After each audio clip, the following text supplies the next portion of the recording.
Bonjour, ici Alexandre d'armawurumque.fr. Aujourd'hui, on va lire le texte de Petit Latin qui a été publié sur le site internet ce matin. armawurumque.fr, c'est un site internet sur lequel vous pouvez pratiquer le latin et faire du petit latin tous les jours grâce à des textes interactifs. Vous voyez, ici je passe la souris, tac tac tac tac tac. Là je passe peut-être un peu vite. Il y a plein d'informations qui sont à votre disposition. Vous avez également le mot à mot, vous avez la traduction, vous avez des éléments de compréhension. Ce petit bout de texte-là, ce texte de Petit Latin n'était pas très compliqué.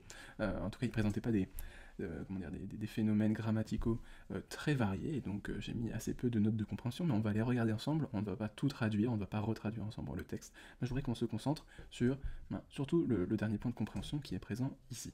Je voulais interpeller les visiteurs d'armawurumque sur le fait que le mot corpus, c'est un mot qui est très courant, hein, c'est le mot corps. Le mot corpus, il pouvait être piège, parce que vous voyez sa terminaison de nominatif, de vocatif et d'accusatif singulier, elle est en ous. Et donc quand quelque chose en ous, ça nous fait penser spontanément, parce qu'on commence l'apprentissage du latin par là, on pense spontanément à la deuxième déclinaison, au nom de la deuxième déclinaison, à dominus.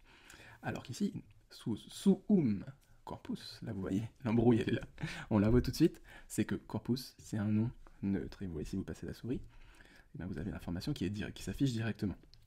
Et donc, comme c'est un nom neutre de la troisième déclinaison, cette terminaison ous, elle ne nous apprend pas grand-chose, hein, évidemment. C'est pas une terminaison de déclinaison en tant que telle, c'est vraiment le mot qui se présente ainsi au nominatif, au vocatif et à l'accusatif singulier. Donc vraiment, prenez garde quand vous voyez corpus, quand on n'est pas familier de ce piège que tend le latin, on peut s'y laisser prendre, et je voulais insister sur ça.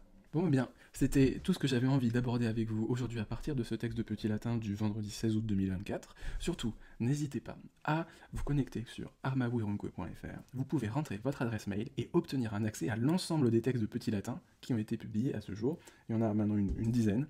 Donc la bibliothèque s'étend, et si vous vous inscrivez, vous avez accès à l'ensemble des textes qui ont été publiés et qui seront publiés dans le futur. Donc surtout, n'hésitez pas à vous inscrire, c'est gratuit. Il faut juste laisser votre adresse mail et on vous donnera un code d'accès, un lien d'accès qui vous sera propre. Je vous remercie infiniment, on se retrouve demain pour continuer cette lecture de ce texte magnifique d'Ovide, extrait des Métamorphoses du livre 7, avec des Dalles et Icare.